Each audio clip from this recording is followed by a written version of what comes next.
Hello there, my Gumminess, and welcome back to the Echo Chamber. Now, getting back into what if Krillin trained with King Kai after being killed by Tambourine? I'm going to be getting into a very quick recap, as there is a full video detailing the entirety of the Namek arc, which is currently on the channel, which you guys can go ahead and watch if you want the full entire context of the entire arc, inside of a long video format for you to be able to consume. Now, getting into this quick recap, we last left off with the final battle between both Frieza and Goku, where Goku ended up emerging victorious, but not having a way off Namek, he ends up finding a ship. This being Frieza's ship at first, but due to the fact that he wasn't able to get it to work, he still ended up finding the Ginyu ship. Now, he ends up leading off planet, and he ends up going to Yardrat. Now back on Earth, the rest of the gang obviously ended up making it safe thanks to the wish by Dende, and everything pretty much goes smoothly from there. This would include the eventual relocation of the Namekians and also the revival of the people who ended up losing their lives on Namek, including Krillin, as well as the rest of the Z team who had died in the previous arc during the Saiyan Saga.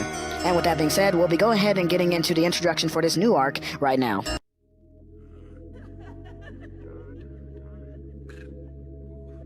Last night took a L, but tonight I bounce back.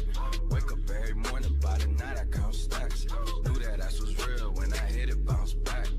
Alright guys, so getting into this brand new arc for the What If, I actually want to go ahead and I know, I said they were going to be irrelevant by the time we get to this arc, but I actually want to go ahead and showcase for the final time what I believe. There's a lot of speculation here because there's nothing really truly concrete, and you've probably seen like 1,000 of probably like 1,000 of YouTube videos, articles on Reddit or whatever have you, displaying these things differently. But I want to go ahead and introduce what I think are the final set of power levels I think everyone would pretty much be at in terms of like a quote-unquote consistency based on the lore and the canon and things of that nature, what I think personally they would be at. And that's pretty much what I'm going to start off by showing you guys before we get into anything else. And it'll just be on your screen right now, as you can already see. But pretty much just them as the main bulk and quote-unquote discussing these power levels. Anyway, moving on. Now to start this part, we're actually going to be transitioning over there to Yardrat to deal with the fall of Goku landing on the planet, as he will have the most significant change going forward in this beginning portion of the story. That being that, unlike in canon, Goku already knows the instant transmission. He had ended up learning it from Krillin and had refined it during his training with King Kai, so therefore, i.e., there is no need for him to learn it from the Yardratians. So I'm actually going to be having him learning more of their techniques, things such as giantification, cloning, and spirit fission, as well as of course honing his Super Saiyan transformation the same way he did in canon, thus increasing his overall strength and bettering his refinement. Goku, after crash landing on planet Yardrat, ends up being discovered by the Yardratians, who end up taking him to Pai Bar. Pai Bar, after giving him a quick scan and look over, recognizes that Goku doesn't have any negative or evil intentions, and is actually able to see that he has been through a lot of stress. So basically what they do is they nurse him back to health, all the same way that they did in canon. But once Goku wakes up, instead of, going through the same process that he did in canon, where he ends up learning his transmission and just focusing on honing in his Super Saiyan, he actually already knows that. The Yardratians basically point out the fact of what planet and stuff that he is on and what species they are, which Goku is indeed somewhat familiar with given the fact of the technique he knows, which he does indeed show off. The Yardratians are actually surprised that he ends up knowing this technique, as they didn't know that other people around the universe had actually been able to discover some of their techniques. But given the fact that he had it, they figured that he is probably a very spiritually in tune person. Therefore, i.e., if he can learn one of their techniques, he can probably learn several others. So Pai Bar ends up approaching Goku with a proposition, which Goku gladly accepts, which just ties us nicely into the idea of Goku spending a year like he did originally on the planet where he would train. Except this time around, I'm not going to just have him spend a year, but actually a year and a half. So he's going to go a year and 6 months rather than just a normal typical year, which he does inform the rest of the group back on Earth, of course, because they end up making the wish in order to bring him back to life because they believe that he was dead, but turns out that he wasn't dead. And he basically says that in the next year and a half, he will be returning back to the planet after he trains with the Yardratians in order to be able to learn their techniques and hone in on his skills and things of that nature. It ends up having a positive effect on the group, everyone pretty much choosing their own path and how they want to be able to achieve strength in the next year and a half. With the Z team, that being Yamcha, Tien, Chaozu, etc., actually continuing the methods of training that they learned from both Krillin and King Kai, basically holding their skills around the idea of using Kaioken and things of that nature. With both Krillin and Piccolo, especially given their bonds and everything they went through on Namek, deciding that they would be the ones to be able to help each other the most when it comes to honing their skills and growing further stronger in terms of the training and the things that they can learn. This just leaves Vegeta, who like in canon will be pursuing the path of Super Saiyan. However, this time he actually won't be doing it alone, and the effect that this is actually going to be having on Vegeta is not only going to be one to start to change his ways and actually gain him more sentimental value and things of that nature when it comes to the nature of family and stuff. So he's actually going to be kind of going through his later character arcs in Dragon Ball Z, that's a bit early. I'm not saying that he's entirely a good guy, because right now he's still pretty much a certified villain, but I am saying that by the time we see, once we get it more into the android arc and stuff like that, you're going to see a bit more of a change towards the way he was at the end of the Buu arc. And this is mainly going to be due to the fact that Gohan will be joining this time in the pursuit of Super Saiyan. Given the fact that, yes, whereas he is, very much on the idea of still learning the Kaioken, or at least, learning it to a point to where he can hone it better and be able to have better uses of it and longer lasting uses of it, he feels that Super Saiyan is a far more better form to be able to learn, given the fact that he saw what it can do for Goku. So essentially, Gohan is basically trying to follow after Vegeta, because he feels that, given the fact that Vegeta is also a Saiyan, that he'd probably be the best one to follow on that path.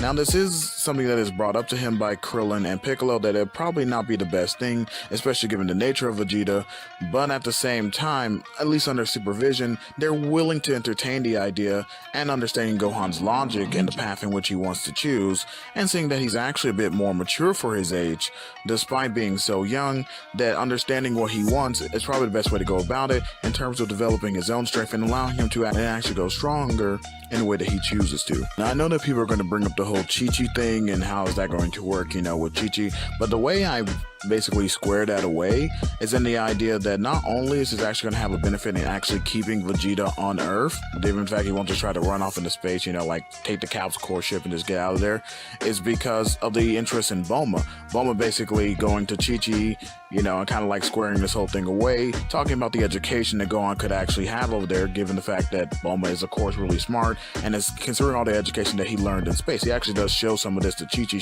showcasing, all the different things he learned about the different species and things of that nature, showcasing that he was actually learning on his trip and stuff through space, and so she's much more okay with it, although she's not too trusting of Vegeta. But basically, Krillin and Piccolo did say that they would be doing supervision of it and won't just, be letting Vegeta do whatever he wants. But like I said, I think that this is the best path for Gohan, and I think that anything else other than minutia details can kind of like be squared away, because I still think that, obviously, given the situation, Bulma would still let Vegeta come and stay at her home and things of that nature. So therefore, i.e. Gohan can just go right over there. He would also be studying, but at the same time being allowed to get stronger in training and things of that nature. Unbeknownst to the group, out there in space, it turns out Frieza did not actually die in the planet explosion when Namek blows up, and King Cole actually finds him just like he did in canon, and basically ends up restoring Frieza. So we are getting Mecha Frieza. However, there is actually a change here that will allow us to be more congruent within the new timeline. That being that, unlike in canon, Goku did not give the energy to Frieza like he did on Namek, so Frieza is actually much closer to death, thus it would take longer. By longer, I mean it's going to take the entirety of the year and a half. Now, of course, although I know some of you may not like it, we will be skipping over the messy details of exactly what's going on, as the only real benefits I can see going forward with the training are, of course, Goku learning more techniques, everyone else learning how to use Kaioken better, and I do not believe that Vegeta nor Gohan would achieve Super Saiyan, but however, like I said, I already pointed out the benefits of that relationship and giving Vegeta, a better sense of character and actually turning him somewhat over to the good side, especially due to Gohan's influence, and Gohan actually giving a little bit more into his Saiyan side, so he's actually more catered to fighting versus his studies, but he still does studying. And of course, Piccolo and Krillin increasing their bond, and also, Piccolo and Krillin learning better uses of their techniques and actually going off of each other. So I don't really see anything necessarily changing that's going to be too big when it comes to this training arc, so we're basically going to say it came and went essentially, but yes, they did indeed increase in their overall powers and abilities and gain new things in that nature. With that being said, the year and a half came and went, and just like in canon, Frieza along with King Cole ends up arriving on the planet, basically looking to exterminate all life as well as get revenge on the Super Saiyan who ended up defeating Frieza. Now, I will actually be having Trunks show up in this timeline, but this time he's actually going to show up just a bit late. And so what's going to happen is that Frieza ends up sending out his men in order to be able to scout out the planet and see where any life forms are. Now, the Z-Team is already there and they have showed up, and they of course intervene, pretty much wiping out every soldier that ends up coming their way. And right as they're about to engage with Frieza, that is indeed when Trunks shows up, meaning that he actually only showed up like a few minutes late from what he did in canon. Now, there are actually some notable differences with this Trunks than the one that we actually got in canon. For one, he's actually older than the original Trunks we got in canon. This is due to the fact that over the course of the year and a half that Vegeta has been spending with Bulma, they actually get together much earlier than they did in canon. Thus, Trunks will be born 2 years from now rather than the 3 that he was in canon, thus making him an entire year older than what he was in canon. Given the fact that right now in the present day, both Bulma and Vegeta are very much not necessarily dating, but are in the midst of kind of like being in a relationship, and in that regards, this is again mainly due to the influence of Gohan, which ended up allowing Vegeta to stay on Earth rather than leaving off into space, and therefore he had more time to cultivate that connection and relationship with Bulma, which we already saw the beginnings of back on Namek. But in addition to being older, this Trunks is actually stronger than the one in canon, given the fact that not only is Super Saiyan stronger, considering when Goku used on Namek he was way stronger than he was in canon, but also given the fact that since Trunks was older, he had better time to hone it. And a little bit of a side note, this actually allowed him to do much better than he did originally against the androids inside of his own future, but he still wasn't able to overcome them. Nevertheless, he basically makes quick work of both Frieza and King Cold, much easier than what he did in canon. Speaking of canon, pretty much things go kinda exactly in the same way, as in Trunks basically tells the rest of the group that they'll have to wait on Goku, they point out to where he's going to be, and they ending up waiting for him to arrive, which instead of actually coming in the Ginyu ship like he did originally, he actually just ends up teleporting there, which he is surprised by the rest of the group's non-reaction to this, not because of the fact that they already knew they can teleport, but they didn't have any idea that he was coming, or so he thought. But turns out Trunks actually informed him of everything that was going on, and how he would be arriving and where he would be arriving. And Goku's like, oh, well, you know, that's neat. Basically, essentially pointing out the fact that he would have been here earlier, but he had already sensed from even back on Planet Yardrat that everything had actually ended up being okay. That despite his worry when Frieza and his father first showed up, both acknowledging that they were indeed strong and that Frieza had indeed gotten stronger, he was going to teleport, but once he saw the situation was relativistically handled in a short amount of time, including actually feeling Trunks' power, though he did not know it was Trunks, he essentially assumed that everything was alright. But after feeling that tremendous power, he did end up teleporting right away to see exactly what was going on, but felt that since the threat was past, that's why he took longer. Nevertheless, pretty much from here, the same events transpire as the same way that they did in canon. Trunks takes Goku off to the side and informs of the androids exactly what's going on, and actually ends up giving him the heart virus medicine, again just like he did in canon, and pretty much Goku goes and informs the rest of the group that pretty much 3 years from now, that the androids are going to show up and kill everyone, according to Trunks. And this time around, there's no reason for Piccolo to intervene and end up telling the group on, of course, Goku's behalf, because Goku's actually is able to keep the secret of Trunks' parentage, so therefore, i.e. there is no need. He's able to actually have more tact than what he does originally, and therefore can actually express what he needs to express to the group without exposing who Trunks really is. And so the 3-year training arc in preparation for the androids begins now. And so the 3-year trainings had begun, and everyone went out to go do their own separate styles of training in order to be able to increase their strengths in preparation to battle against the androids, with some uniquities being here and there, like given the fact that Goku actually ends up taking Gohan over there to King Kai's in order to be able to begin proper training within the Kaioken and the use of it in order to be able to further increase it. And that's where he's kind of going to be spending at least the first half of the majority of his time in regards to training Gohan to further prepare him in order to be able to face the androids.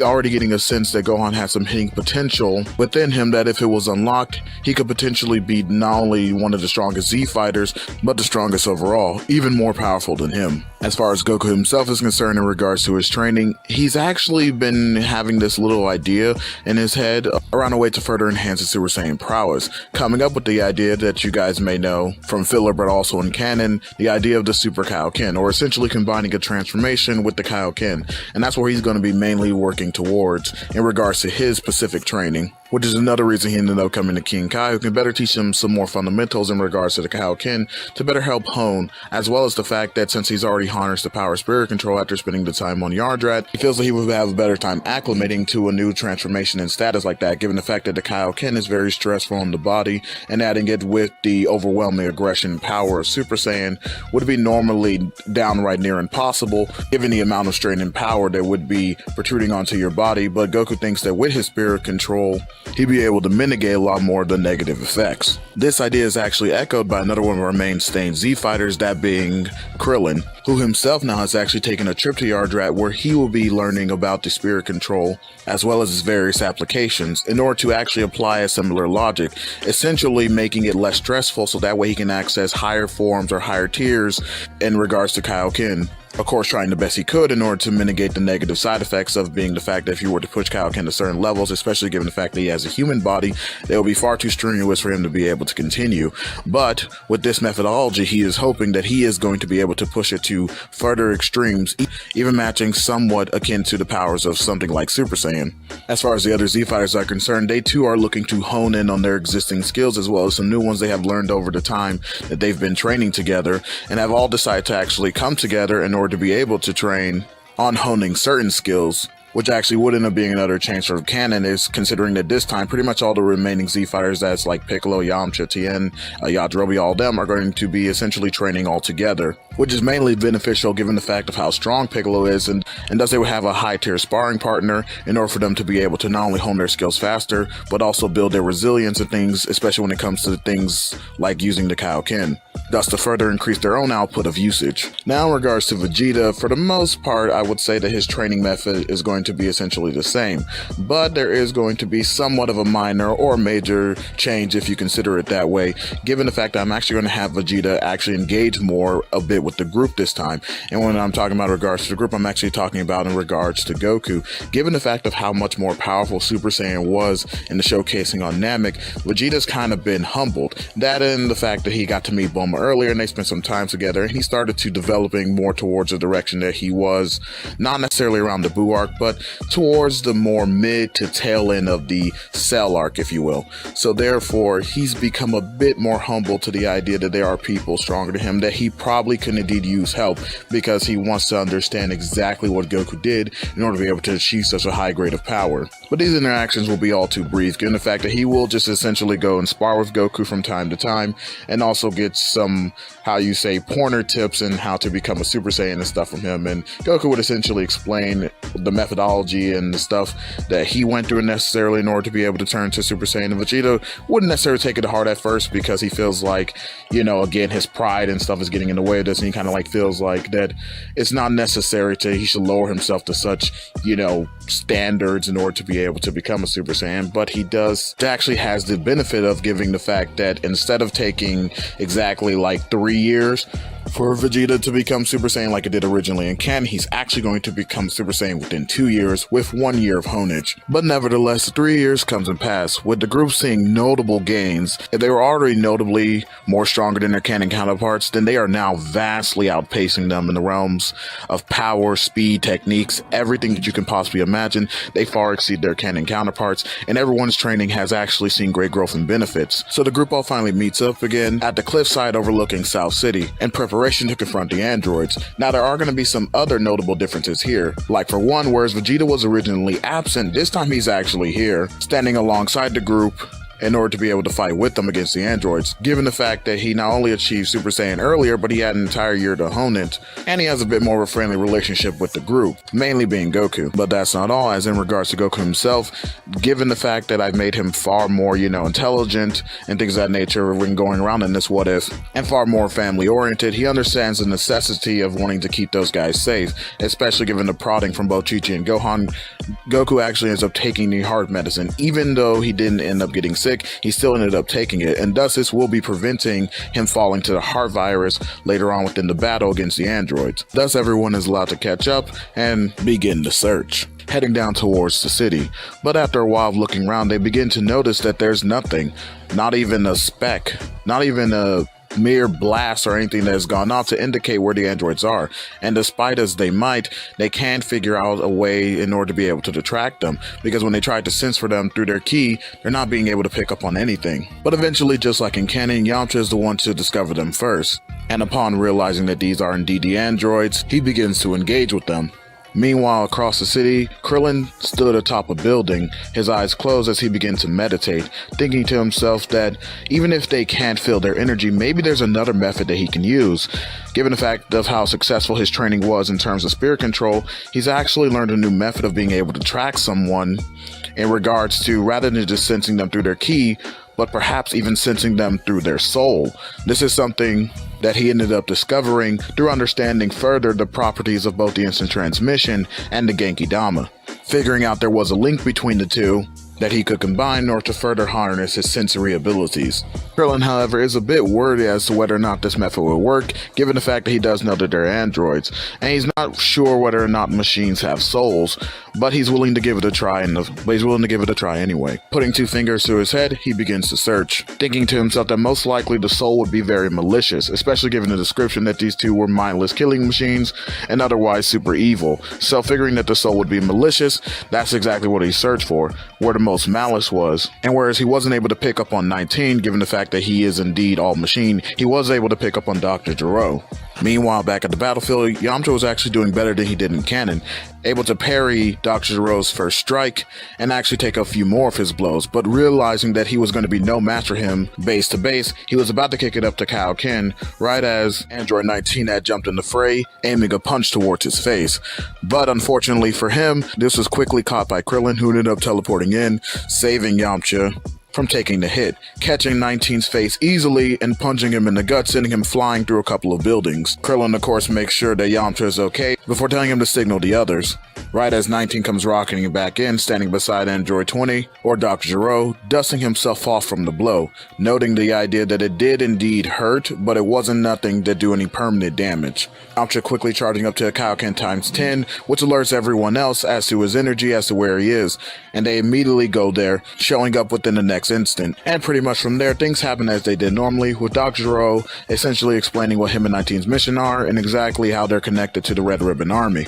Krillin cutting him off and insisting on taking the battle elsewhere, and Dr. Gero telling him that it really made no difference, that no matter where he was going to be, he was still going to die, but did indeed accept an idea of a change of scenery, the parties flying off towards the same wasteland that they did in canon. After landing on the designated area, 19 asks Gero as to whether or not he can go and confront Krillin personally, as to repay him for the hit that he gave him back in the city. Stepping up ready to engage with him directly, Krillin does get into his fighting stance, only for an arm to be stretched out in front of him. Looking to his side, he sees that it's none other than Vegeta, who demands to challenge 19, telling the group that no one is to interfere, as he was going to be the one to demolish him. Both parties were in agreement, and so 19 does step up to the plate, as does Vegeta, but Krillin, as he was walking in order to go fight 19, told him to be careful, as he felt something was off about the two. Vegeta does hear his concern, but pays it no real mind, as him and 19 come face to face with each other. Dr. Gero basically telling 19 to kill him quickly, as to go after their real target, Goku.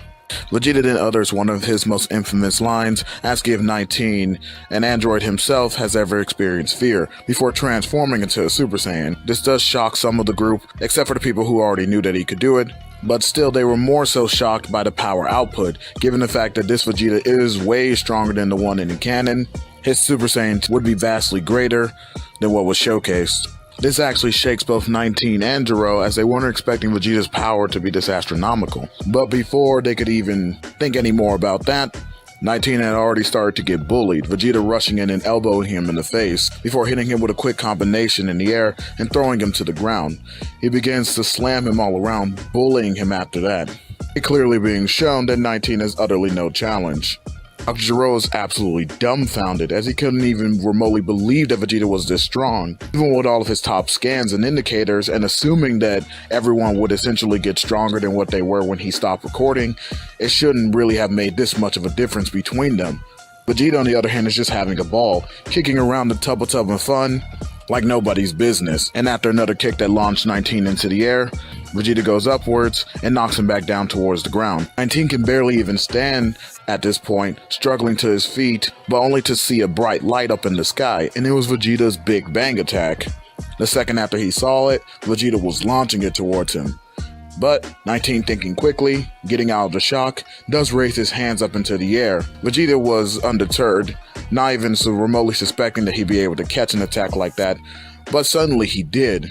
And although it took him a moment, he was able to suck in all of the energy. This not only restored 19 for the most part, but ended up giving him a great boost in power that put him not on the level of Vegeta, but at least to where the fight can be a bit more interesting. Dr. Zero looking over to the dumbfounded group, basically expressing to them that this was indeed a secret ploy, and now Vegeta had sealed his fate. 19 rushing back at Vegeta and was doing marginally better. But it still became quickly apparent that he was still absolutely no match for Vegeta. Him still making quick work of 19 and this time punching a hole straight through his gut and his fist coming out the other end and blowing him up that way. Dr. Zero was immediately taking it back, knowing that he was basically screwed. So thinking quickly, he throws up a large smoke screen, blasting the ground all around them in order to obstruct their view of vision, before taking off at his top speed to get the hell up out of there. Knowing that he would have to hurry if he was going to make any headway to getting back to his lab and awakening 17 and 18.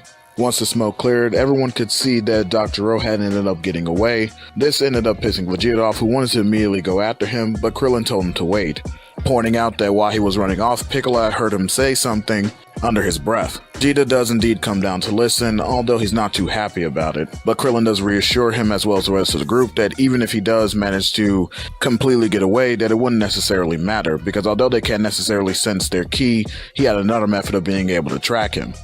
Piccolo ends up basically explaining that he had heard Dr. Zero saying that he was going to release something called 17 and 18, assessing the idea that Trunks had ended up being wrong, that there were in fact 2 more androids. The group began to contemplate what else he might have been wrong about, but lo and behold, speaking of the devil, Trunks actually ends up showing up.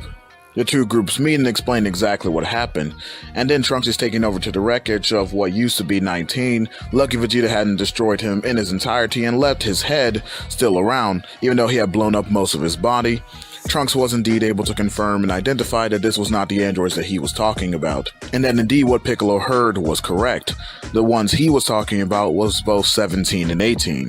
The group, now knowing the truth, they had made a plan in order to be able to go after 20, but Trunks chimes in saying to the idea that he doesn't know where the lab is, essentially that most likely Dr. Zero would have gone back to his lab in order to be able to awake the other 2 androids, but since he doesn't know where that is, Krillin ends up stopping him before he can complete the sentence, telling him that he had his own method of being able to track him. Trunks was elated to hear that news, so the plan became simple after that, Goku telling both Gohan and Yajirobe to essentially go to Korn, because Yajirobe is a fighter, or more so of a fighter, and this time around he actually didn't go to Korn originally, this time around as he did originally, and therefore doesn't have any senzu beans with them.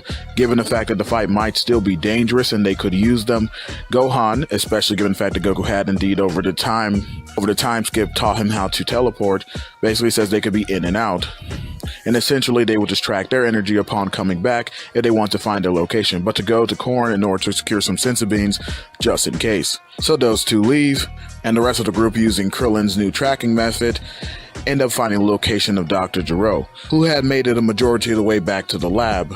However, he wasn't entirely there yet. Vegeta wanted to attack immediately, but Krillin stopped him, suggesting the idea that they actually go back and follow him towards the lab. They didn't have the full story yet. In case of his death, if they were to kill him immediately, the androids could just be released, and then they would have a problem on their hands, and they wouldn't be able to track them. Vegeta is of course dismissive of this at first. That is until Goku kind of whispers in his ear the idea that potentially, if they release the androids themselves, they could get a chance to actually fight them. Of course, he is mostly playing to Vegeta's ego, although deep down he does actually want a chance to fight them, but at the same time he understands the risk. But still, if he does get a chance, he wouldn't mind that at all. But since he is playing to Vegeta's ego, Vegeta does entertain this idea of the prospect of being able to actually fight some strong opponents.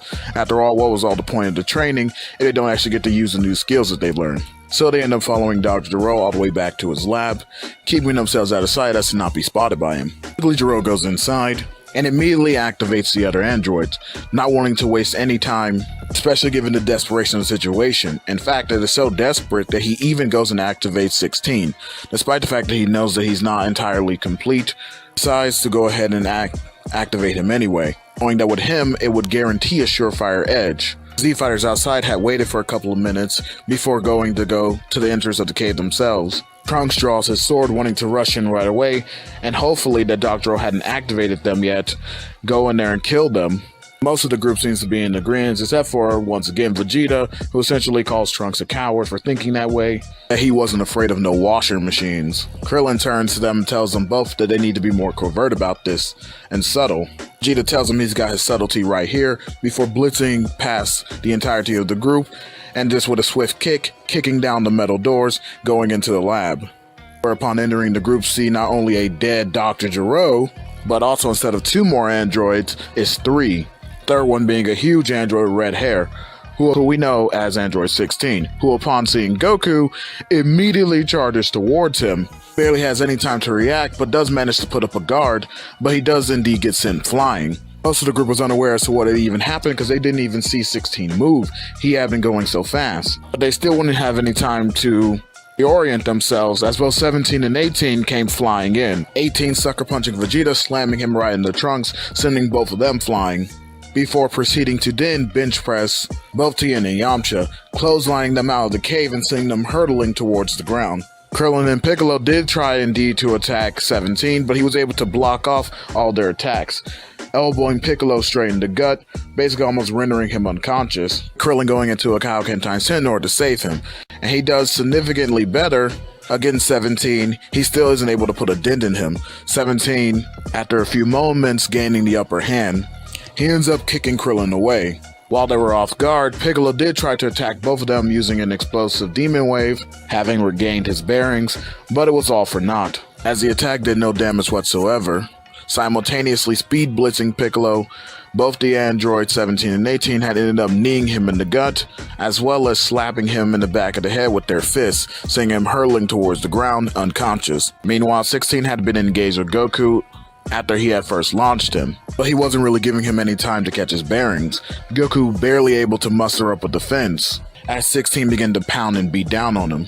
But Goku does get a moment of reprieve and ends up using the solar flare, allowing him to, in combination, go up to Kaioken times 30, punching 16 square in the face with an Ozaru fist. This does indeed do some damage to 16, causing him to stagger but also bleed. Yet he merely gives Goku Death Glare before grabbing him by the face. Goku, in the same burst, does indeed knock him off of him and is about to burst into Super Saiyan, but he's unfortunately stopped when 2 sharp kicks end up hitting into his back. The attacks coming from 17 and 18, who managed to stagger Goku, stopping him completely. 16 finishing off the attack by using a hammer strike to knock Goku towards the ground, all 3 landing and bearing down over the top of him, as he's basically unconscious, ready to finish him off once and for all. 3 androids stand atop Goku's unconscious body, with 16 beginning to prepare a Hell's Flash in order to finish off Goku once and for all, with 17 getting ready to step in front in order to be able to make a protest, given the fact that he was dissatisfied with how easy this all ended up being. He expected from the data that they gathered that Goku would have put up much more of a fight, and that he wouldn't have been taken down so easily. 18 basically confronts him and tells him just to back off and let 16 do his thing. That was a part of his whole program or whatever, just to go on and kill Goku, whereas they were kind of like mostly in it for the fun, and that it really didn't matter in the end which one of them ended up killing him. In fact, she was far more interested in doing something else, like going shopping for instance, which 17 found entirely boring. 16 on the other hand was laser focused, as his target was right there. Summoning up the energy necessary in order to be able to wipe Goku off the face of the planet, he was prepared to fire. But right in that moment, before he was able to do anything, he was kicked in the face and sent flying by an enraged Super Saiyan Gohan, who along with Yajirobe had teleported back in the nick of time. With both 17 and 18 also caught off guard, Yajirobe was actually about to come down with a swing of his sword in a Kaioken times 20 against Android 18, looking to decapitate her immediately.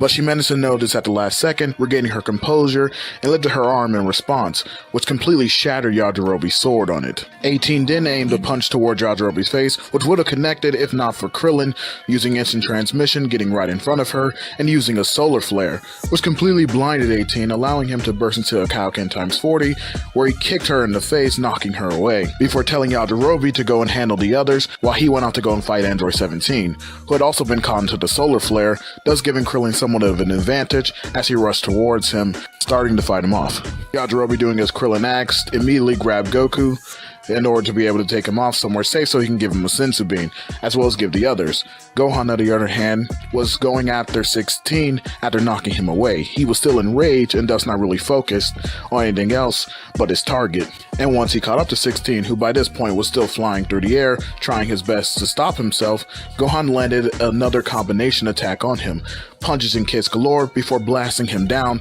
with a Kamehameha wave straight towards the ground. 16, however, was eventually able to stop himself, and once gaining his footing, was able to deflect a Kamehameha wave, him charging at Gohan in return, and the two begin to clash with each other. Now, I do want to go ahead and take the time to express to the idea that the only reason why Gohan's even putting up this much of a fight is due to his rage boost. Given the fact that he saw that Goku was basically on the verge of near death, and how injured he was, it allowed him to access a state. Yes, he does indeed have Super Saiyan, but let's be honest, it would still be nowhere near the level it needs to be in order to be able to go up against 16, despite the fact that he has been training with it much longer than he was in canon.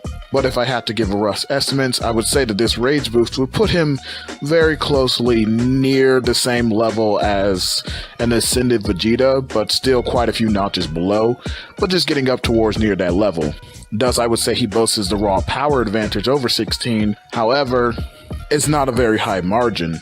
And given the fact that we've seen 16's analytical mind and the fact of the way he's able to calculate fights, energy, and data, he would be able to predict a lot more of Gohan's movements, and therefore the fight is much more even between the two, despite the fact that Gohan has a marginal power difference. Nevertheless, two continue to battle going back and forth, and whereas Gohan does indeed boast a small power advantage over 16 in terms of his raw strength, he doesn't really have the tact nor fight sense in order to honestly take an advantage over him, and thus he is simply wearing himself out, in the same vein that Vegeta did when he first fought 18 in canon, whereas it necessarily wasn't the idea that only 18 was stronger than Vegeta, but the fact that androids have infinite energy and therefore can keep fighting continuously, and that because Vegeta had gotten the Super Saiyan recently, he wasn't able to put up much of a fight due to the fact that he was consistently exhausting himself and had to train with the form in order to be able to hone its energy more. Whereas it's not the exact same scenario, the same situation could be said for Gohan in this case, due to the fact that his rage is causing him to throw out more power with less precision. And therefore, although they were even at first, after a while 16 begins to take the upper hand as Gohan begins to get more tired and powering down, allowing 16 to finally break through his guard and give him a solid hit, at which point he begins to pound on him, knocking him back and forth over and over again. Meanwhile, back at the fight with both Krillin and 17, the difference is much more noticeable, given the fact that 17 is much stronger and faster than Krillin. However, it's Krillin's tenacity and battle experience that is basically keeping him ahead, as he's trying to employ the strategy of essentially using some reverse psychology on 17, trying to get in his head and throw him off his game, given the fact that he recognizes that 17 can't actually fight all that well, at least in comparison to him. It's not that 17 isn't a natural prodigy or gifted fighter, especially given the fact that he's an android. He's already showed high level skill, even within canon, going up against what would be more experienced fighters like Piccolo. But in this case, Krillin's vastly more array of fundamental understandings within martial arts and his teachers has prepared him for situations like this. 17 is able to overcome the mind games at first, but Krillin keeps digging deeper and basically showcasing a level of battle mind that 17 just wasn't simply prepared for, which gave Krillin several openings, allowing him to basically hit 17 on several occasions with his attacks. And whereas at first these attacks were doing absolutely nothing, 17 basically tanking them all, it was all a part of Krillin's strategy, as he was employing the Force Spirit Fission technique in order to be able to separate the energies from 17's body in order to be able to severely weaken him. So with Krillin fighting those openings, he begins to draw the energy out, and this does have the added effect of indeed weakening 17, allowing Krillin's hits to take more of effect. However, it's only really a temporary solution, as Krillin begins to realize the fact is he can only keep up with 17 at this stage of Kaioken, but using this stage of Kaioken is going to be extremely taxing on him eventually. So whereas he is able to somewhat bring 17 down to his level, it's really more just like a mind game that he's playing with him, trying his best to at least keep 17 on his toes until the other fighters can get in to offer some assists. But however, 17 does regain his composure and begins to overpower Krillin once again, basically informing him that he's not like the energy models that he fought before. He's built in with both infinite energy and stamina, recognizing that Krillin must have been using some type of technique in order to be able to take that away from him, but he said that it wouldn't work, as he would just be able to replenish any energy that was lost. Krillin now recognizes recognizing that he was at a disadvantage, began to play more into his roots, and therefore he combined the actor image with the Kienzan, which ended up actually working, as 17 was indeed caught off guard by the sudden maneuver, and was actually about to get hit with a Kienzan straight to the back of the neck. But right before Krillin was able to launch it, he was suddenly stopped by a kick that came straight into the side of his face, knocking him away, slamming him through a few trees in the process. The kick had come from none other than 18, who had rejoined the Fae at the side of 17 in order to be able to battle Krillin together, stating to him that she hoped he wasn't having too much fun without her. 17 just smiled, welcoming her back, promoting the idea that they end this little dwarf once and for all, with 18 actually commenting back that he didn't have to be so rude. In fact, she thought Krillin was actually kinda cute. 17 just rolled his eyes at this and told her to come on as they blasted off towards Krillin. Krillin himself had just recovered after being kicked so hard, staggering back to his feet and wiping the blood from his mouth. Damn, I won't win like this. He noted that to himself, trying to think of a strategy that he can use in order to be able to gain the upper hand.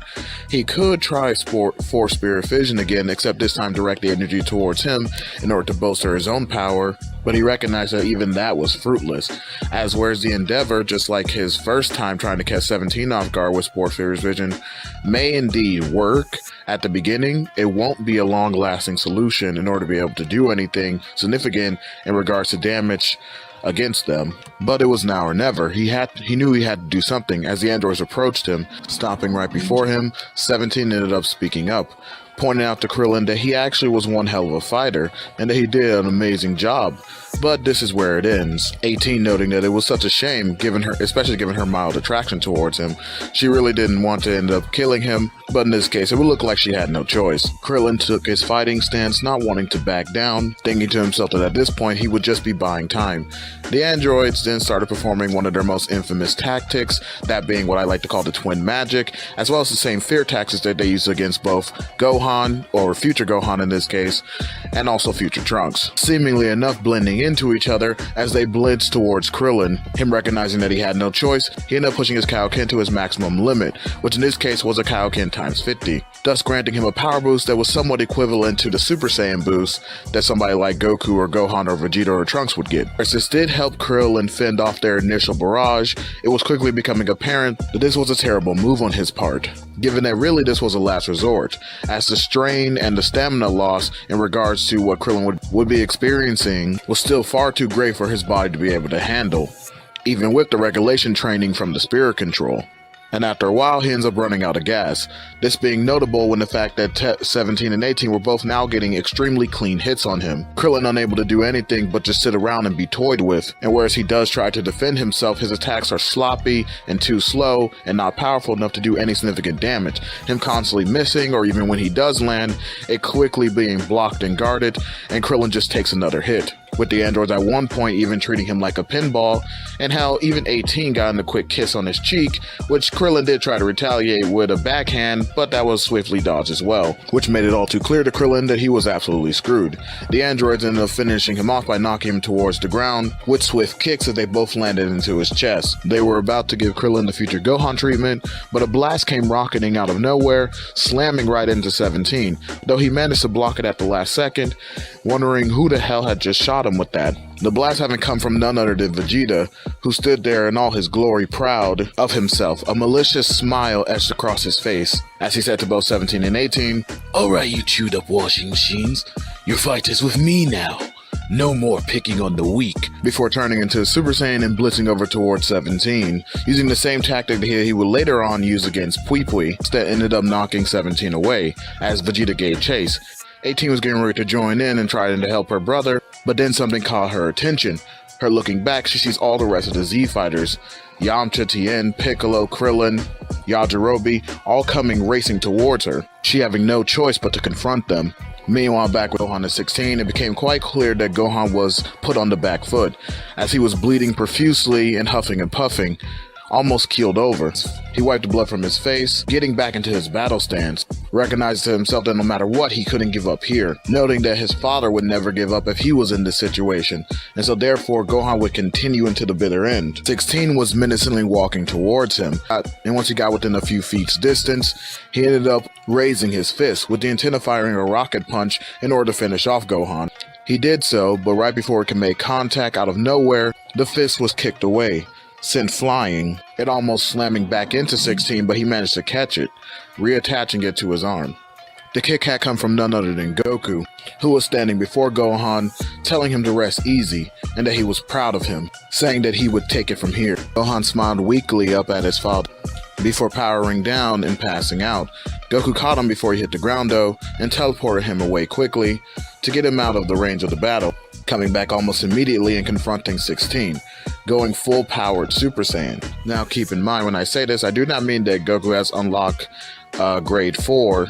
I'm just saying that Goku has gone at his current maximum level that he can achieve when turning Super Saiyan, which in this case is actually just as strong as an enraged Gohan, meaning that he's actually only a couple of notches from being around the Ascended Saiyan level, which still puts him above 16, even if ever so slightly. And the reason why I'm only saying slightly is because you gotta keep in mind that 16 was comparable and dead even with the human absorbed. The number is kind of like unquantifiable, but most people try to say like 100. But anyway, a human absorbed Cell, which was significantly stronger than both 17 and 18, and on par with 16, who we do know, just like in canon, would still be stronger than both 17 and 18. It's just my way of saying that I believe that 16 and that human absorbed Cell are pretty much around a 2 times decrease from the Ascended Super Saiyan.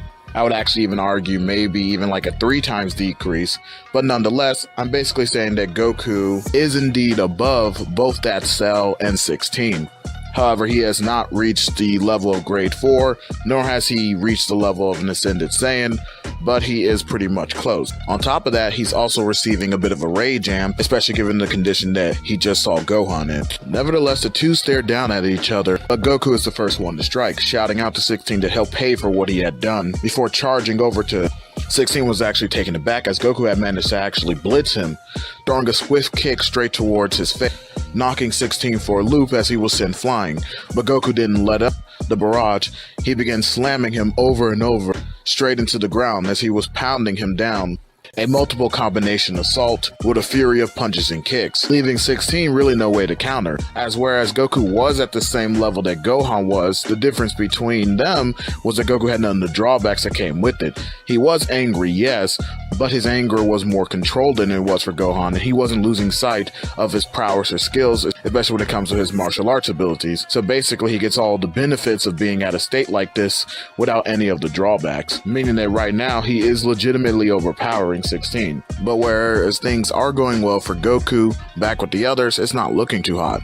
As the group that went after 18, despite the fact that they were ganging up on her and they had things like Kaioken helping back them up and everyone being significantly stronger than they were in canon, it still was virtually no match for 18, who was essentially handling them. The only problem with her in regards to taking them down immediately was the fact that they worked so well together, but their teamwork was only helping them out so much. They were still for the most part getting kicked around like it was nobody's business. And in regards to Vegeta and 17, whereas Vegeta did have the upper hand at the beginning, 17 quickly began to overpower him.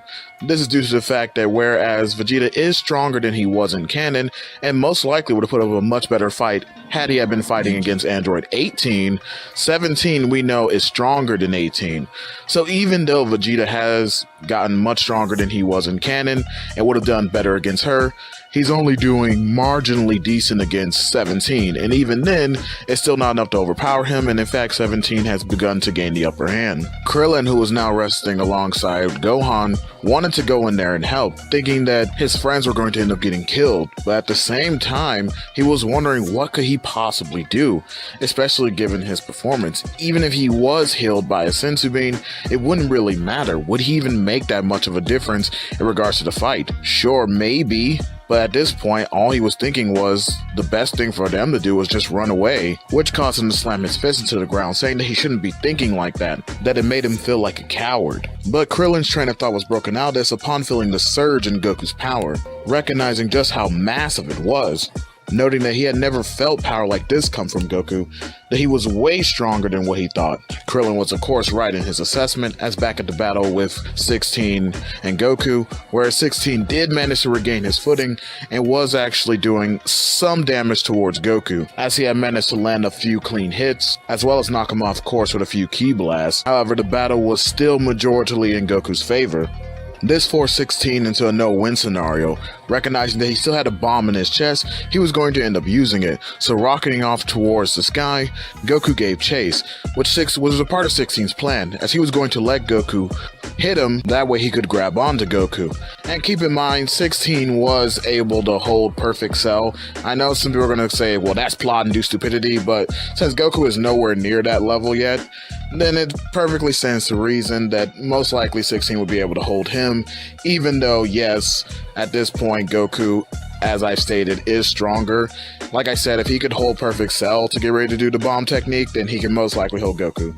Whether or not you consider that plot-induced stupidity is kind of irrelevant to that. So yes, that was his plan, to grab onto Goku and blow himself up. Goku almost didn't catch on in time, but lucky for him, he began to feel the swelling mass of energy that was beginning to come from the bomb that 16 was starting to charge up in order to be able to use against him, with Goku himself more or less figuring out what his plan was. But Goku basically recognized that he wouldn't be able to escape it, given the fact that he was far too close in order to be able to suddenly stop and pull back, meaning that if he kept on the same trajectory, 16 would end up succeeding in grabbing onto him. So instead of trying to stop or pull back, he ends up pushing forward, increasing both his speed and power by way of the Ozaru Fist, which allowed him to not only catch right up to 16, but this was before he can gather enough energy and was unable to grasp him as Goku punched right through his arm, as 16 did indeed try to clamp down on him, sending his right arm flying off his body. This catches everyone else's attention on the battlefield, specifically 17 and 18, who was prepared to finish off the rest of the group, having finally overcome them within their own battles.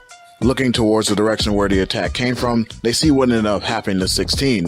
They couldn't believe what Goku had been able to do, both of them recognizing that if he was able to do that to 16, it wouldn't be too far off to recognize the idea that if Goku had ended up joining the other Z fighters, that it could be trouble for them. Keeping in mind that you, the audience, would definitely know that in fact 16 is stronger than both of them, so therefore if Goku could do that to 16, he most likely would just instantly be able to kill both of them and end them. But they don't know that, given that even in canon, 17 thought he was the strongest among the androids, and had no idea how powerful 16 really was until the actual fight with Cell. Nevertheless, they don't want to lose a big gun like that, so regrouping, they end up blasting down towards the rest of the Z fighters, not with the attempt to kill, but essentially with the attempt to disorient and knock them out or knock them unconscious in order to stop them from getting in the way as they were going to go after Goku, with the hopes of rescuing 16, let alone if he were to regroup with the other Z fighters. Both of them rocketing towards Goku, sending out a volley of ki blasts, which, given the fact that Goku was off guard, he ended up taking some to the back, as he didn't know that the attack was coming until he finally turned around, at the last second managing to put up an energy shield, which for the most part was blocking off a lot of the ki blasts, but that wasn't a part of the android's plan, as when the smoke cleared, they were gone, having managed to get close enough to 16 during that assault and grab him away. Goku breathed a heavy sigh, looking around to see if there was any trace of them, but once he couldn't pick up one, he powered back down. He then flew off to go and attend to the others.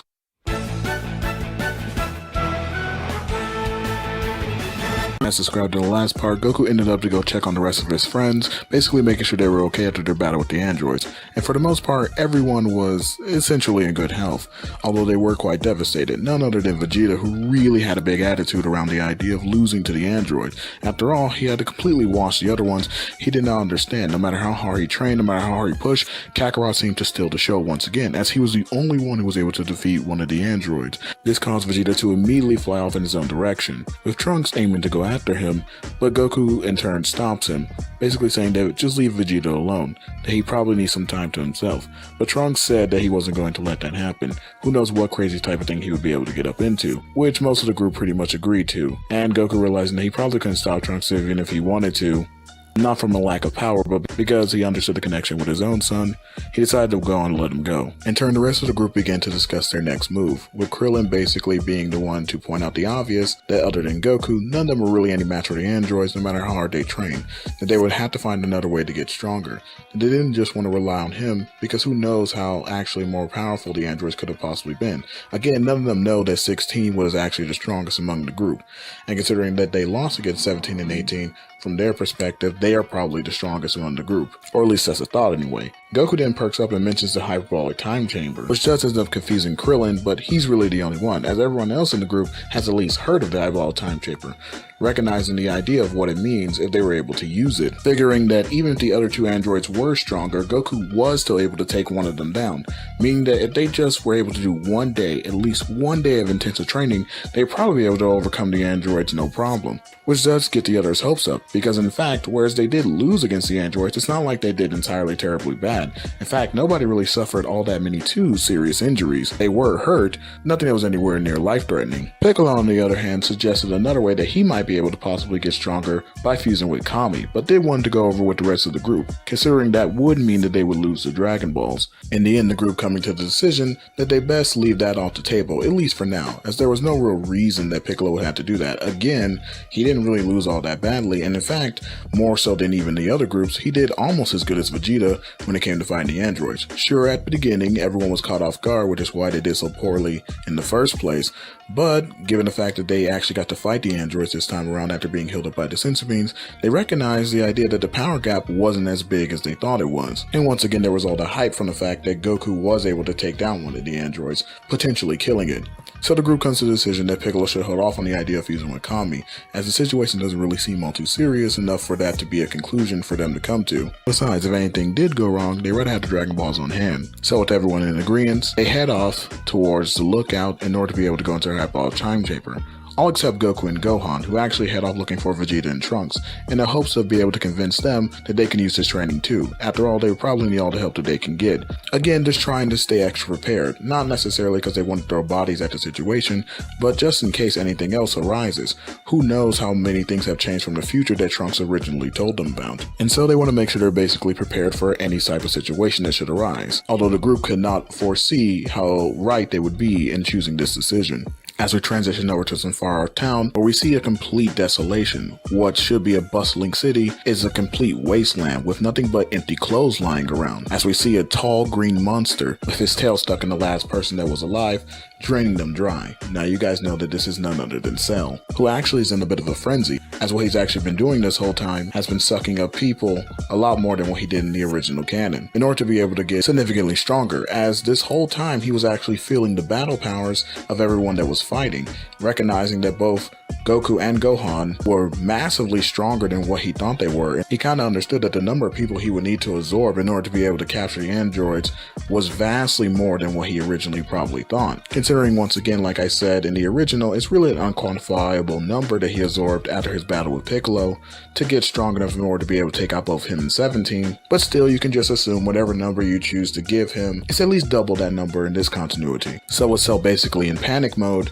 he continued to suck up people, far more than what he did originally, and ended up coming to the conclusion that he had sucked enough in order to be able to challenge the Z-Fighters. He was still wary of going up against them, as maybe the number games will be what does him in, because even if he was secure in the idea that he was more powerful than them, he still would be at a significant risk, as if they all joined forces, they can probably still defeat him. So now he was more worrisome that he wouldn't be able to achieve his perfection, and started indeed to get ready to prepare a hunt for the androids instead of going to confront the Z-Fighters. But still he kept a low profile as to not let his energy leak out for anybody to be able to track him down. But lucky enough for him, he would actually see the androids flying overhead. What a great coincidence, he thought to himself, as it's going to be more elated to the idea that the androids were right here in front of him, and now he could achieve his perfection and become the most powerful being on Earth, achieving the dream that Dr. Zero had set out for him. The androids overhead would actually shock themselves by the complete desertion of the entire city, but landing on a nearby building, they tried to tend to 16, but he was basically reporting the idea that he was far too damaged, and that they should leave him and continue on the mission without him, that no matter what, they had to kill Goku. The androids, of course, were a bit taken aback by this,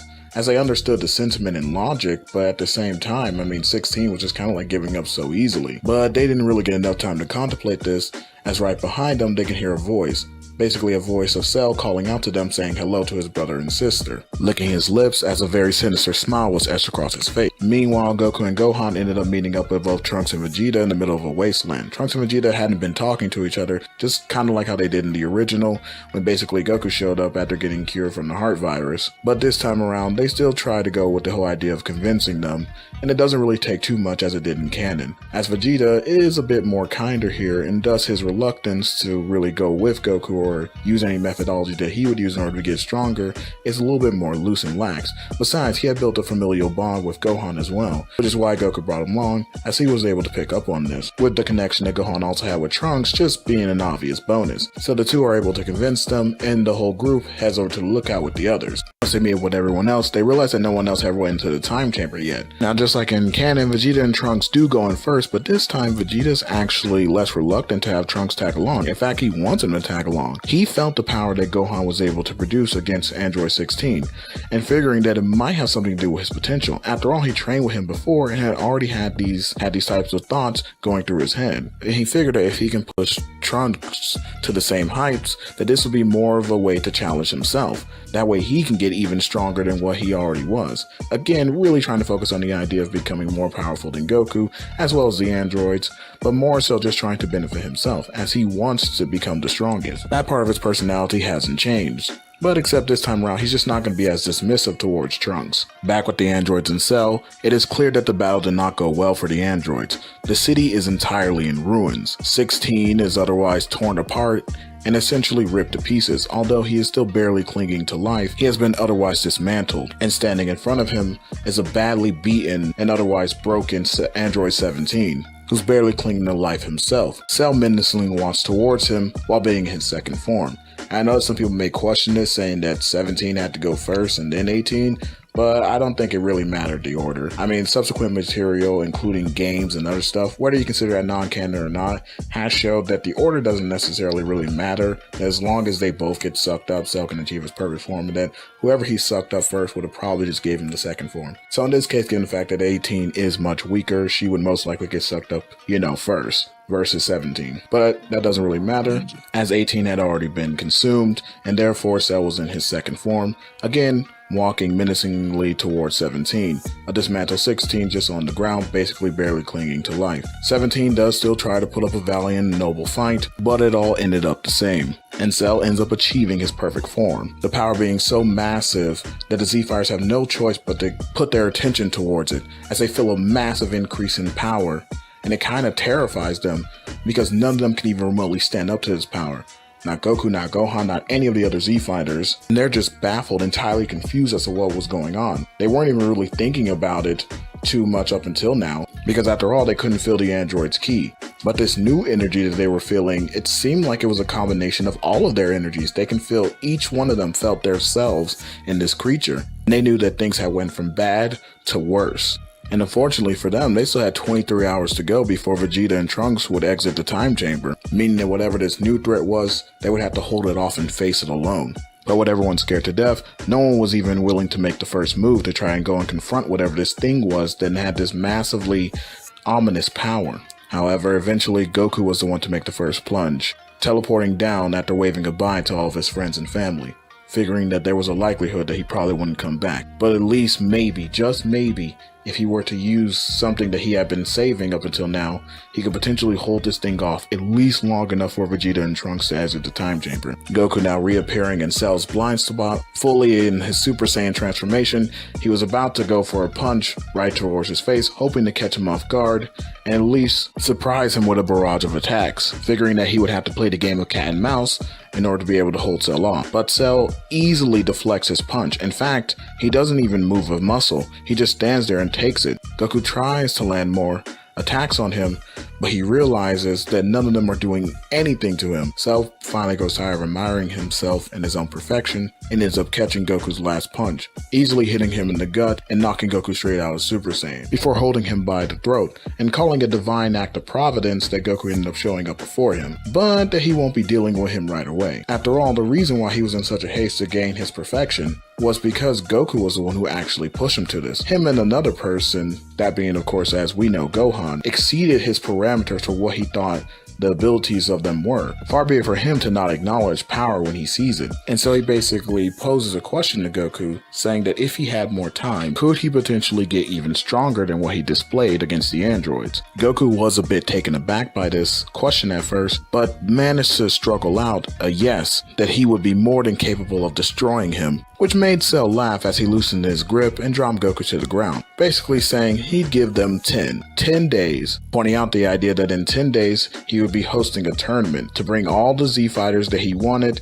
in order to meet him at the battlefield, and once he killed them all, he would destroy the Earth. So they have 10 days to get stronger in order to provide a challenge for him. He then kicks the defeated Goku away, knocking him through several buildings before smiling and flying off, which was the last thing Goku saw before entirely blacking out. When he awoke again, he was back on the lookout, surrounded by all of his friends, wanting to know what had happened. And after Goku explained the situation, the entirety of the Z fighters fell into depression as they realized just how dire the situation was. But then Krillin perked up and rallied the group, basically telling them that Cell gave them 10 days, and considering what they were already gearing up to do, 10 days will be more than enough, and that despite everything that has happened, they should actually be looking at this as somewhat of a gift. Krillin's optimism really does light a fire under the group, and they start to perk up again, realizing that there was still a chance that they would be able to do it, that even though all hope seemed lost, they might still be able to claw their way back from the jaws of defeat. Goku actually ended up putting a hand on Krillin's shoulder, basically giving him a thumbs up,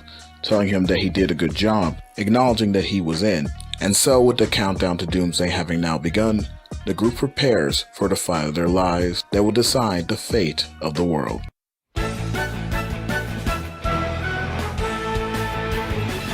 We'll be expressing to you guys the idea that in regards to the actual training, the methods aren't really going to change. The only thing that would necessarily change would be the amount of partners and certain partners who would go with who. In this case, we do know that Vegeta and Trunks are already in the Highball Time Chamber currently, and Goku and Gohan would most likely be the next ones to go, as they are the main bulk of the Z team's forces when it comes to overall power. So as far as those two pairings, they would most likely stay the same way that they did in canon. As far as the remaining parents, I think due to the relationship between both Krillin and Piccolo established within this What If, they would most likely go in the Highball Time Chamber together, and then that would just leave basically Yamcha and Tien, who would be going in with Yajirobe. And since basically humans do not eat as much as Saiyans, this really shouldn't be a problem. They should definitely have more than enough food in order to fit those three within there. And I think that's how the parents would basically go in regards to who would be teaming up in order to do the training. This means that several of the following events will go as per normal. Trunks and Vegeta end up exiting the time chamber, and whereas Vegeta does want to go right ahead, he ends up feeling Cell's power and is informed by the rest of the group as to what happened to Goku, and immediately pulls back, becoming far more hesitant to the idea of going to attack Cell right now. He still at least tries to put on a brave face as to express the idea that he isn't worried at all, but does put forth the notion that he will wait out the 10 days. Now in truth, this is because he actually is somewhat timid and afraid, but he's not going to really show it like I said. He's just basically like letting the group have their fun, go ahead and doing their training or whatever. Not that it's really going to matter, as he's the one who's going to be the one who defeats Cell. Or at least that's kind of like the face he's putting on once again. And with that, I do believe, as I said before, that Goku and Gohan would logically just go in next. Again, we're talking about the powerhouses of the group here. This doesn't mean that the other Z-Fighters are weak or useless, as they very much showed quite a lot of talent in the fight with the androids, but this does acknowledge the idea that the heavy hitters would still be, in this case, the Saiyans. And so most likely getting them to go do their training first, just in case something like Cell changes his mind or what have you. In terms of the situation, they will be the ones able to best handle the situation out here, allowing the other Z-Fighters to be able to do their training in peace. Now there will be somewhat of a change here, as originally Goku and Gohan didn't actually even stay the whole year in the original timeline, but actually in this timeline they would stay even less. This is due to the fact of how far advanced Goku and Gohan already are in terms of their training and ability, especially with Gohan having already unlocked Super Saiyan. Goku would still see his hidden talent and basically recognize that he's the one who would be able to defeat Cell, and most likely be able to push him much closer to Super Saiyan 2 than what it was originally, especially given the fact that Gohan's attitude is much different than it was originally as well. He's very much more prone to the idea of fighting and being out there on the battlefield, so he would try to push himself extra hard, meaning that rather than a whole year, or even less than that if you count the original, they actually only stay in the time chamber for 6 months, basically gaining all they need to within that time frame. And of course they still come out with Master Super Saiyan and all that, and Vegeta still does end up feeling jealous because he sees that Goku, and not only him, but also this time Gohan's power has exceeded him by leaps and bounds, even more so than what it already was. And if I had to put basically a marker on it, I would actually say that pretty much this Goku and Gohan, once they come out of the Time Chamber, are nearly rivaling the Super Saiyan 2 power already. If I had to put an exact, I would say that they are just as strong as the Cell from canon in his initial perfect form, if not potentially even stronger. But we won't know until we see them fight. Now, it wasn't just Vegeta who was shocked, but also the rest of the group, who are now actually feeling very confident about the situation. Not only is there another fire lit under them, meaning that they'll still train as intently, but they're also feeling far more excited with the prospect of being able to handle the situation going forward. As far as Goku and Gohan are concerned, they're actually a bit surprised at their power too, and still, just like in canon, elect to spend the remainder of the days actually on the outside. So for them, that's basically going to mean they have about 8 days worth of relaxation, as well as some mild training in order to basically maintain their abilities and powers and stuff like that. Essentially the same thing they did in the canon, which means that of course Goten is going to still end up being bored, because I personally believe that him and Chi-Chi, and I do mean Goku and Chi-Chi, kinda would have conceived Goten around this time, in particular, especially with the days of rest that they had. Nevertheless, the cycle of training comes and goes, and Cell does the 8 days, and therefore the Cell games can now officially begin. With the group now being all together, they share some emotional words with each other, basically relaying the idea that they had to win this, that no matter what the consequences were, they would give it their all in order to beat this creature, in order to beat this monster, and officially end the plague of the androids once and for all. So tracking Cell's energy, the group ends up heading over to the arena, where they see him standing there, welcoming them to the fight of their lives. But before the fights could officially get started, we still end up having the spectacle that was Hercule and the rest of his gang, which pretty much goes the same way as it does in canon. Although I would say that Hercule ends up getting more injured than he did in canon, only because Cell has little patience for that, whatever their antics were. Especially considering that he's far more gun-ho in the fact of wanting to be able to fight the Z-Fighters, considering everything that he had experienced that led him up to this point, of course hasting his perfection, or hasting him for attaining the perfection. And the fact that even now, as he stands there, he can sense that Goku took him seriously, and the idea that he had enhanced himself far more than what he was when he first met him. Cell then addresses the group, stating to the group that whoever was going to come up first can go right ahead, that he was more than ready to get it started, and it didn't matter which one of them showed up, he would crush them all. And here's where we have another deviation from canon, because whereas originally Goku was the first to step up, this time around it's actually Krillin, which does raise the eyebrow of Cell, as he was expecting that it was probably going to be either Vegeta, Goku, or Gohan, or somebody like that who would be willing to step up against him first. But when Cell gazes over and looks at the rest of the group members, they are not shocked at all. In fact, it's seemingly enough as though this was planned, which does give Cell pause, but he does crack a smile, saying that it doesn't really matter.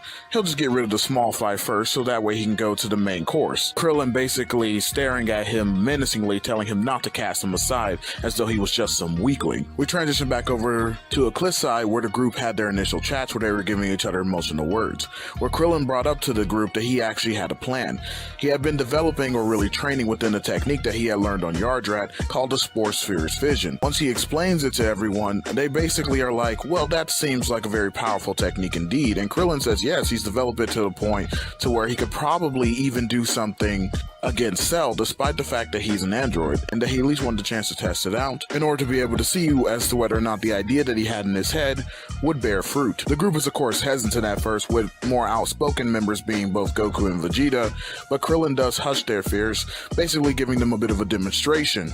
After seeing the application, they understand what Krillin is trying to do, so everyone agrees to give him a chance to be the first to go up against Cell. Back inside the arena, we see now that Krillin is stretching, getting into his fighting stance, where Cell hasn't even moved a muscle. He just stands there looking down on Krillin with an evil smile across his face, before provoking him by saying to give it his best shot.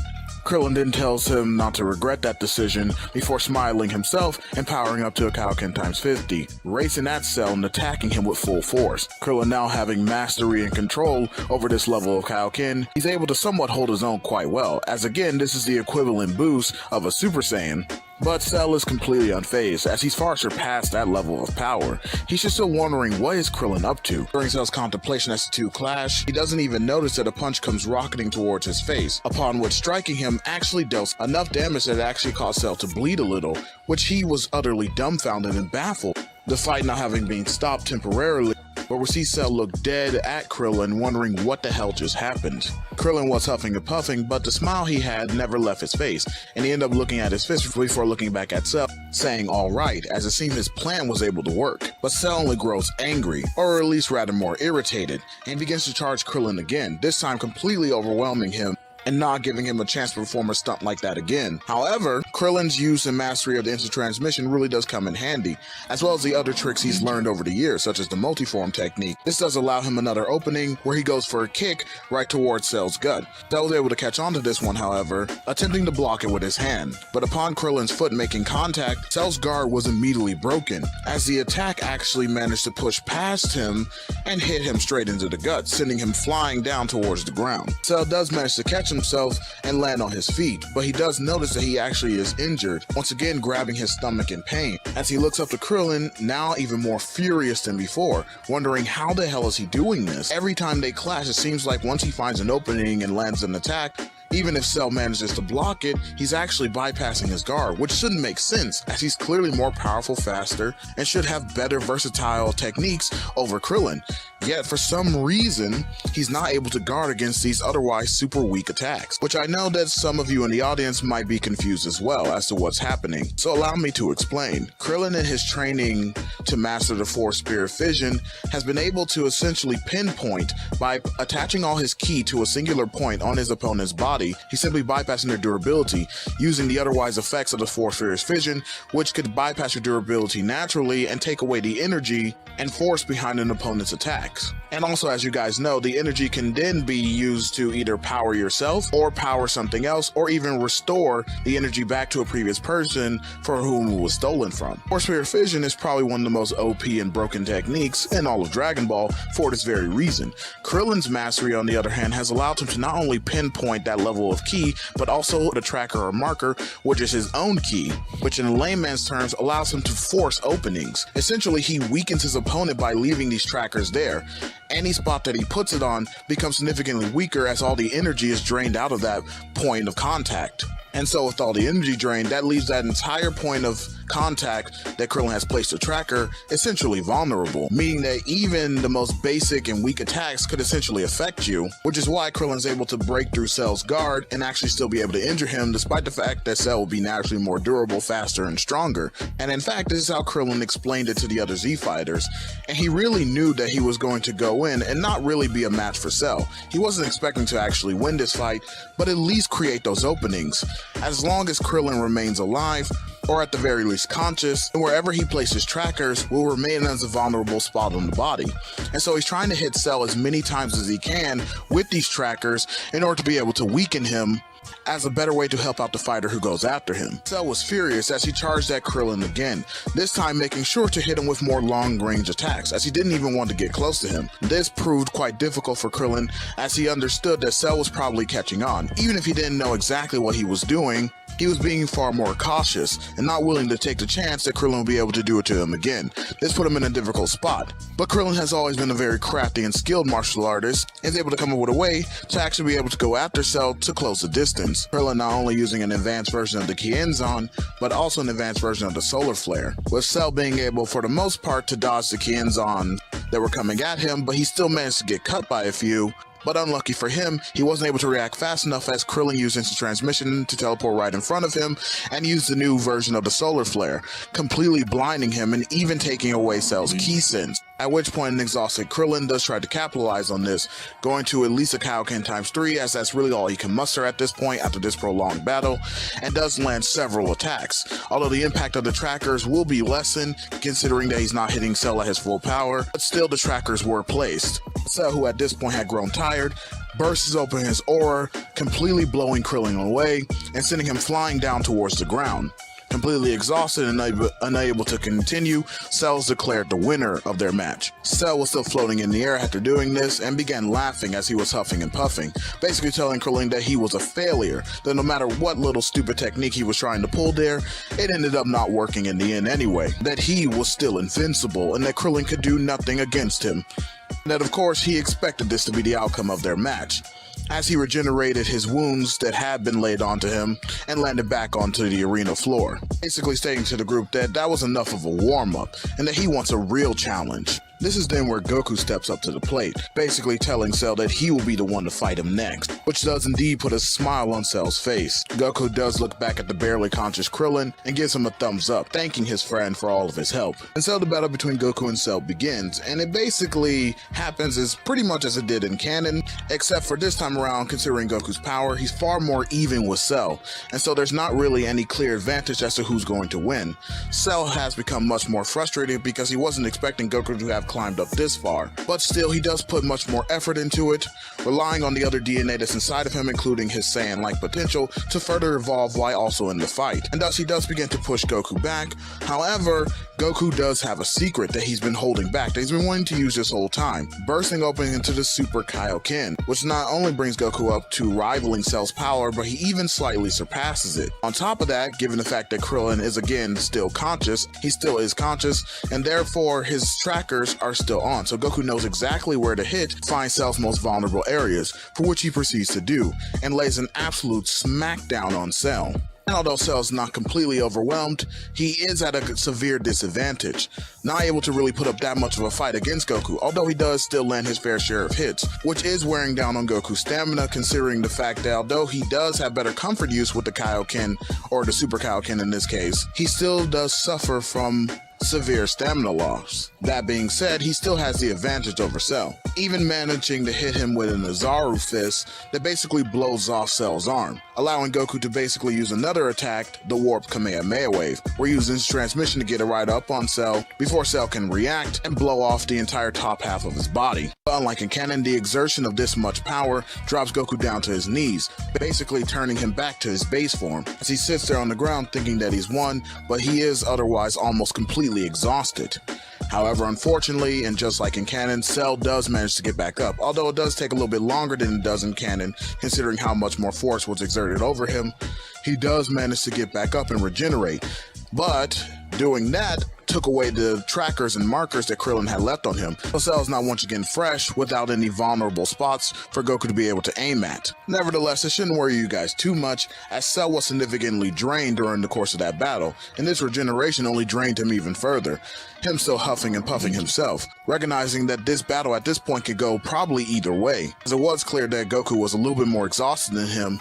It still didn't guarantee him a win. Goku of course standing up to meet the challenge and going back into Super Saiyan, but this time, despite his better judgment, he pushes it all the way to a Super Kaioken ×2, and whereas he is able to immediately overwhelm Cell and give him a nice thrashing, he was only able to land no more than 5 blows before the complete exhaustion took over, Goku immediately going back into his base form and starting to cough up blood, as his organs, seemingly enough, had begun to fail. But a weakened Cell was still alive. Although he was weakened, he still managed to struggle back to his feet and began to somewhat laugh and snicker at Goku, basically saying that he was proud that he actually listened to him, and in fact he had become more powerful than him, but it seems that the power that he achieved comes at a great cost. Cell then proceeded to hold up his finger towards Goku's head, charging up a death beam that he was about to fire at him. Goku knew that he was completely out of energy, but considering the state that Cell was in, he could probably manage to roll out of the way of this and take the sense beam which he currently had hidden inside of his wristband and be able to restore himself to full power, looking towards that very wristband, which Cell does pick up on. Considering that he basically had Goku dead left to rights and was about to kill him, yet he didn't really seem all that worried. In fact, he wasn't even paying attention to it. This piqued Cell's curiosity as he began to smirk before dropping his initial attack and blitzing over to Goku. Given the fact that Goku didn't have any more time to dodge, considering that Cell had changed his assault pattern, he was blitzed and overwhelmed, Cell basically grabbing him by the wrist and pulling out what he was hiding. Seeing that it was a senzu bean, Cell began to laugh maniacally before kicking Goku away and then swallowing the senzu bean, which did indeed restore him back to full strength, as he laughed maniacally right at Goku, basically saying that this was the end for all of them, stating that he'll start the carnage with Goku before rushing at him. Yet he was blindsided by a kick straight to his face that managed to knock him away. The kick itself had come from none other than Gohan, who by this point was more furious than anything else, wasn't about to stand by and watch as his father died, electing himself to be Cell's next opponent. Goku, although weakly, does smile up at Gohan and gives him a word of encouragement, telling him to finish what he started. Gohan, looking over to his dad, and basically giving him a thumbs up, before looking at the others who were on top of the cliff, basically alerting them to get Goku out of there. But they were still dumbfounded, looking down, seeing the fact that Gohan was actually there. They didn't even see him move when he went to go and attack Cell. Nonetheless, the group does snap out of it for the most part, and does go down there and move Goku out of the way. Krillin ended up wishing Gohan good luck. Meanwhile, Cell had been waiting patiently as he had recovered from Gohan's kick. He was surprised that the boy was able to take him off his feet like that, and even able to catch him off guard, and thus elected to himself that he would take this fight a bit more seriously. Gohan and Cell then walked towards each other before getting within a few feet, and after looking at each other for a moment, they began to clash, going back and forth. Cell surprised even more so that Gohan was able to keep up with him at this speed. Even despite the fact that he had somewhat increased it, Gohan was still able to keep up effortlessly, with everyone who was remaining on the cliff even more dumbfounded, as they couldn't believe that this type of power was hidden within Gohan. But not only that he was actually in control of himself. But nevertheless, the clash continued, basically being that no one had an overwhelming advantage. Although it was clear that Cell was slightly faster at this point, it was still not enough to completely overwhelm Gohan. The slight speed advantage was actually made up by the fact of Gohan's versatility, considering that he had multiple masters at this point who had taught him that type of style of fighting. To make his moves and skills more versatile, he could not make them faster or stronger, aiming for better precision rather than blunt force. Goku couldn't help but smile as he looked down at the amazingness that was his son, recounting to himself about the time that Gohan and him had in the Hyperbolic Time Chamber, basically expressing the idea that he knew in some way that this would probably be the outcome, that Gohan would be the one to save all of them. But back at the battlefield, Cell had become tired of the little game and decided to actually increase his power and speed much further than Gohan had anticipated, and he started to get overwhelmed, being pushed back. Although Gohan was still in the fight, he managed to stay on his toes, he wasn't doing as well as he was originally. Cell basically telling him to bring out more of his hidden power, because he knows that that's not all he got, and that if he actually wants to stand a chance anymore, that he would have to try his absolute hardest. But Gohan didn't really need Cell's words to tell him this, as he was trying to bring it out on his own. But for some reason, no matter how hard he was pushing, he couldn't tap into that hidden power. Goku had expressed to him in Hyperbolic Time Chamber that there was something hidden deep inside of him, a wellspring of energy. Gohan had been trying to work towards this goal himself, as he even noticed it, or at least somewhat remembered the feeling from when he fought Android 16. He knew that it came from his anger or something like that, but he couldn't necessarily tap into it in the way that he needed to. And the further he tried to push himself, the further he felt like he was losing control and a grip on himself, which made his techniques and moves more sloppy, allowing Cell to get in even more hits. By this point, Cell was starting to get bored, and Gohan was huffing and puffing, but basically wanted to continue the fight. Cell basically told him that there was no point if he was going to be this useless, easily overwhelming each assault that Gohan tried, basically telling him that he probably needed some motivation. But Gohan questioning this, he then proceeds to watch as Cell summons up the Cell Juniors, and ordering them to go and attack the Z-Fighters. But unlike in canon, these Cell Juniors were actually much stronger than they were originally, more closer to Cell's complete power. Gohan shouted out, damning Cell, telling him not to do it. But once again, Cell reminded him that this was all his fault, that if he had been focused on actually showcasing his full power, that this wouldn't have had to happen, and now he would watch as his family and friends died. This was overwhelming to Gohan, as he couldn't maintain any more focus after that. He was trying his best to summon up his hidden power, but lucky enough, a shout from his father brought him back to reality, telling him not to worry, that in fact they would be able to handle it. He needs to just focus on Cell, to remember what they talked about in the Hyperbolic Time Chamber, that the power came in response to a need and not a desire. Encouraged him and explained that they would be alright, especially because they had sensu beans, which does catch the ear of Cell. Cell then sent a psychic message to the Cell Juniors, who were on top of the Z-Fighters now, basically make sure that that was no longer something that they could utilize, the sensu beans that is. Which caused the Cell Juniors to focus up on the one who had them, which was Yajirobe, who was instantly blitzed and taken out. The sensu beans were then captured, with one Cell Junior bringing them over to Cell, while the others began to attack the rest of the Z-Fighters, who jumped in to try to save Yajirobe. But given how much stronger the Cell Juniors were, they began to quickly overwhelm the Z-Fighters, basically leaving only people like Piccolo, Trunks, Vegeta, and Goku being left standing at this point. And even though Goku had received a sensu bean and somewhat of a Zenkai boost, he still wasn't able to access the power that he would need at this point in stage in order to be able to successfully ward off the Cell Juniors, leaving him in the same boat as everyone else, which one by one, even the strongest began to fall, which caused Gohan's rage to skyrocket, as he was trying to look for the wellspring, trying to go deeper, but finally something clicked. Within his mind, as he began to go further deeper, where he discovered that need that Goku was talking about, that separated the power from a desire, grasping hold of it and enveloping himself deep in it, allowing him to access that wellspring of potential. This shift was sudden, immediately catching the attention of Cell, the Cell Juniors, and the remaining Z Fighters, as Gohan stood back to his feet and began to change, powering up further than he had ever before.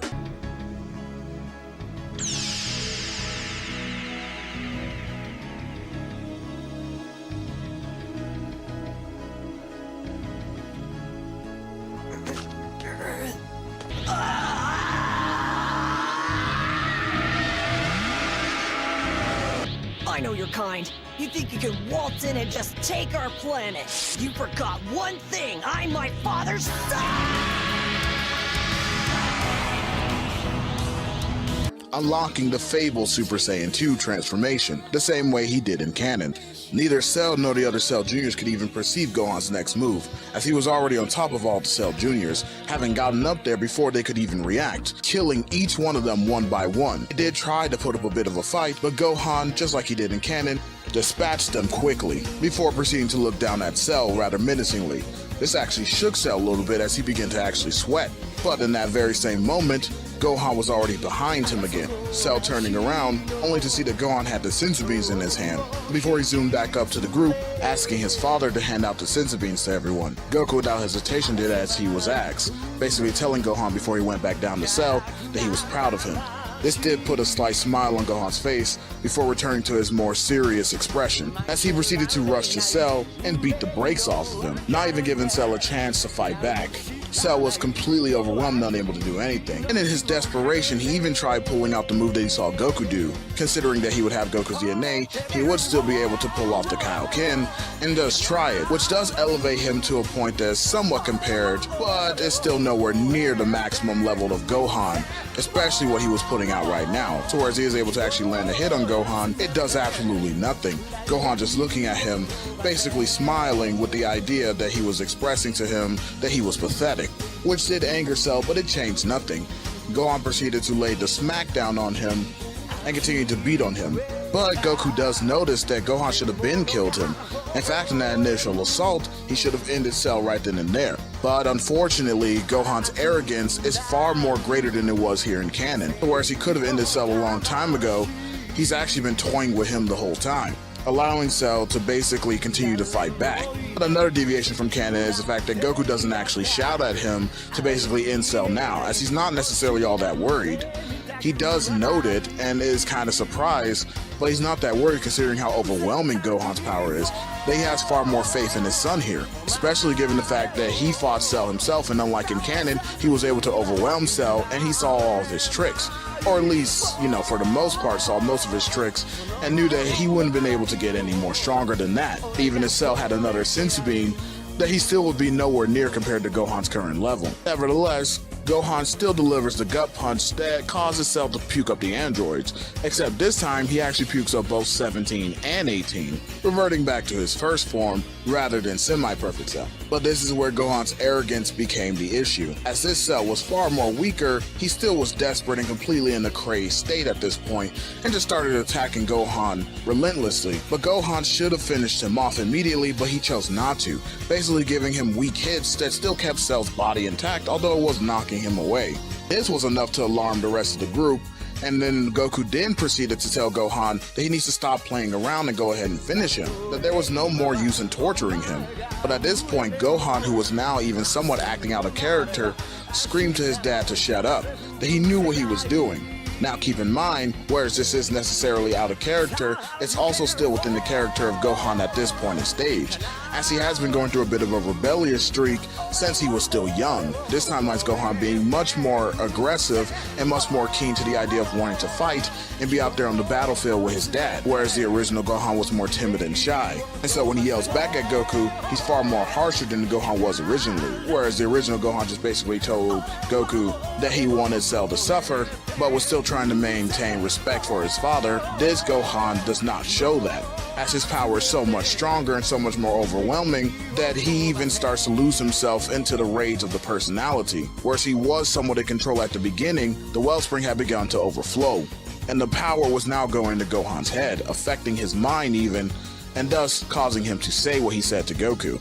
This shocked the rest of the group, but Goku most especially. He couldn't believe what he had just heard. Nevertheless, Cell began to, of course, blow himself up, telling Gohan essentially the same thing he did in canon, but yet Gohan just smirked at him, as he couldn't care less about Cell's proclamation, and touched him and ended up teleporting him, Gohan taking him to space and then launching him outward, basically sending him flying away, where he would safely detonate without even affecting the Earth or anything like that. Of which Cell does. He explodes, and whereas it can't be seen from Earth, no one is even affected. Gohan then goes back to the planet and basically tells everyone that it was okay. He had indeed saved the day. The group does come down, and whereas they were a bit worried at first, they basically do indeed congratulate Gohan on his successful victory. Gohan finally being able to power down and regain his senses, after which he became somewhat flustered and embarrassed and looked over to Goku sincerely apologizing for what he had said. But Goku tells him that it's alright, and that he understood that it was most likely the power talking and not him, patting him on his head and pulling him in for a hug, basically congratulating him, telling him that he was more proud of him than he had ever been in his entire life, which Gohan couldn't help but smile at this. Unfortunately, the battle was not over, and a bright light ended up flashing onto the planet as a massive energy began to blow everyone back, knocking them over. Everyone was shocked and dumbfounded and began to sweat, as they knew who it was, but they didn't want to believe it. Cell had returned, and when he fires his beam this time, instead of hitting Trunks, it shoots right through Goku, killing him instantly. This is because Cell had actually aimed the beam for Gohan, but Goku ended up jumping in the way, thus protecting his son, but losing his life in the process. Gohan then powered back up into Super Saiyan 2, completely enraged at Cell, and began formulating the Kamehameha wave. Cell did the same in response, saying that this was exactly what he was thinking, the final clash between them for the very Earth, boasting to Gohan that this next attack would not only destroy the planet, but even the entire solar system, perhaps even more. But I don't need to tell you guys what happens from here, because with a Gohan who hasn't lost any of his power, and considering the fact that he is enraged, he's almost able to easily overwhelm Cell at first. And whereas Cell does try to pull some last minute trickery, it doesn't necessarily matter, as the Z Fighters do end up helping out in the end, and thus Cell is defeated and completely destroyed. But after that, the battle was over. However, Goku was still dead, and the group wanted to resurrect him. But they, of course, due to the fact that Kami had fused with Piccolo, the group would need Dragon Balls. So they basically ended up getting the help from the Namekians, going there and bringing back Dende, which they got a new set of Dragon Balls, and they were going to wish Goku back to life. But Goku still relents when they tried to make the wish, basically going over his same speech as before, which would still make sense in this context, considering that despite the fact that Goku was far more cautious, all the threats seemingly enough came to the Earth because of him. Whether direct or indirect, he was a central focus in the villains that they ended up fighting. And pretty much from here, everything happens the same way it did in canon, including Trunks going back and basically saving his timeline. And thus we have reached the end of the Android and Cell sagas. And to all my Gummy Knights, new and old, just remember, this is a man's world, but it would be nothing without his brain and his bronze. And lying is indeed the most fun that a woman can have without taking off her clothes. Good night. Desperate for attention, I aim to be